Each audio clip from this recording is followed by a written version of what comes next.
In this video, we are going to start with a very important topic that is FTIR, Fourier Transform Infrared Spectroscopy. ठीक है, तो इसका जो instrumentation है वो हम यहाँ पर बहुत ज़्यादा डिटेल में पढ़ने वाले हैं because it is a very important analytical technique that is use presently. ठीक है, before starting with the actual content मैं आपको एक इसका ओवरव्यू दे देती हूँ पहले. ठीक है,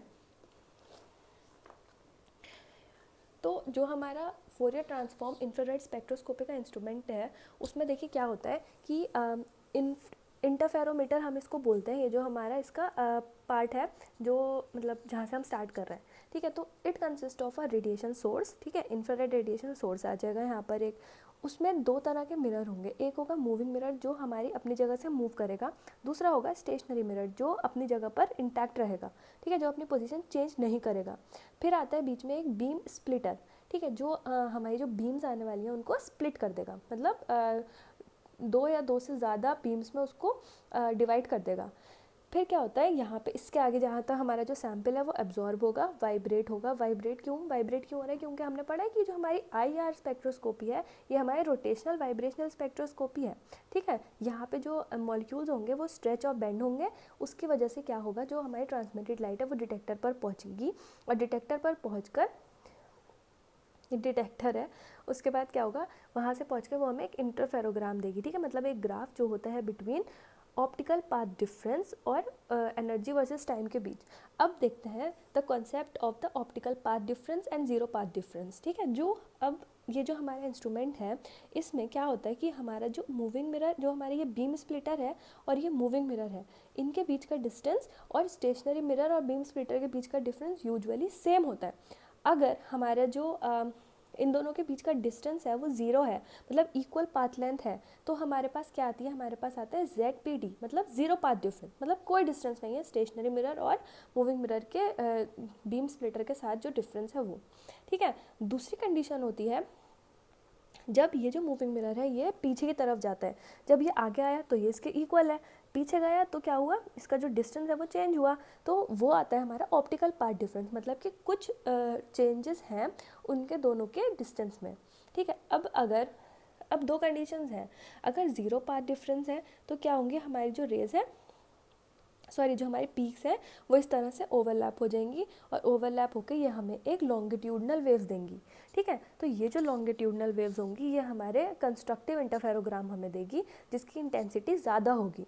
ठीक है, दूसरा केस है जिसमें क्या होता है, हमारा ऑप्टिकल पाथ डिफरेंस होता है. मतलब यहाँ पे जो इक्वल डिस्टेंस इक्वल था, यहाँ पर जो डिस्टेंस है वो कुछ है, मतलब हमें कुछ डिस्टेंस है दोनों के बीच. तो क्या होगा, इस केस में हमारी जो बीम्स है वो थोड़ी सी ज़्यादा डेंस होंगी, ज़्यादा लंबी होंगी, जिसकी वजह से हमें इस तरह का कुछ ग्राफ मिलेगा जो आपस में क्रॉस होकर हमें सीधी लाइन मिल जाएगी, स्ट्रेट लाइन मिल जाएगी.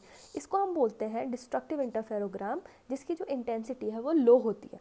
ठीक है, तो ये है concept behind the Fourier transform infrared spectroscopy. या तो आप वो डायग्राम ड्रॉ कर सकते हैं या फिर ये डायग्राम ड्रॉ कर सकते हैं, दोनों का कॉन्सेप्ट सेम ही है मगर. ओके, अब इसको देखते हैं एक बार. FTIR collects all wavelength simultaneously and scans at once. ये हमारी सारी वेवलेंथ साइमल्टेनियसली कलेक्ट करता है और उसको एक बार में स्कैन करेगा. It work based on the Michelson interferometer which have beam splitter, fixed mirror, movable mirror. अब मैंने आपको बताया इसमें बीम स्प्लिटर होता है बीच में, उसके अलावा एक स्टेशनरी मिरर होगा और एक मूविंग मिरर होगा. Okay, now when the beam are combined and interference pattern is created. जब हमारे बीम्स कंबाइन होंगे तो इंटरफेरेंस पैटर्न क्रिएट होगा. Combined beam reaches detector by passing through the sample. जो हमारी कंबाइंड बीम है वो डिटेक्टर तक पहुंचेगी सैम्पल को पास करते हुए. Obtained spectrum is referred as interferogram. तब हमारा जो जब हमें जो रीडिंग मिलेगी, जो हमें ग्राफ मिलेगा उससे हम बोलेंगे interferogram. This will be amplified and translated into the IR spectrum by FTIR. फिर ये एम्पलीफाई हो जाएगा और IR स्पेक्ट्रम में कन्वर्ट हो जाएगा by FTIR, Fourier transform infrared spectroscopy. इसके इंस्ट्रूमेंटेशन देखते हैं. सबसे पहले आ गया हमारा रेडिएशन सोर्स. यह है हमारा रेडिएशन सोर्स. ये हमें कुछ जो हमारा जो रेज है, जो रेडिएशन है उसको इनिशिएट करने वाला है. इसके एग्जांपल्स हैं हमारे Nernst globular, W filament lamp और mercury arc lamp. Now we have the monochromator. हमें पता है मोनोक्रोमेटर क्या होता है, जो हमारी पॉलीक्रोमेटिक लाइट को मोनोक्रोमेटिक लाइट में कन्वर्ट करेगा. इसमें आते हैं हमारे prismatic monochromator, monopass prismatic monochromator, double pass prismatic monochromator, grating monochromator. उसके अलावा सेकंड पार्ट है हमारे ग्रेटिंग मोनोक्रोमेटर। मैंने आपको पहले भी हम ये डिटेल में पढ़ चुके हैं, सब मैं बार बार नहीं एक्सप्लेन कर रही हूँ कि जो मोनोक्रोमेटर है हमारे उसमें प्रिज्म आते हैं और हमारे ग्रेटिंग्स आते हैं, वही है ये concept. Okay, next we have the detectors. Detect जो हमारा सिग्नल डिटेक्ट करने वाला है, इंटरफेरोग्राम फॉर्म करवाने वाला है। इसके एग्जांपल्स हैं thermocouple detector, bolometer detector, golay cell detector, pyroelectric detector and photoconductive या फिर non thermal detector. Next are the sample holder. जैसे हमने सैम्पल होल्डिंग पढ़ी है, IR स्पेक्ट्रोस्कोपी की वही सेम चीज़ें इसमें आ जाएंगी।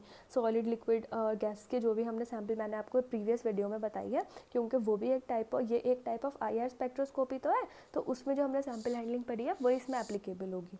ठीक है, next we have the recorder. The transmittance of sample is recorded as a function of wavelength. ठीक है, तो ये है हमारा पूरी overview of Fourier transform infrared spectroscopy.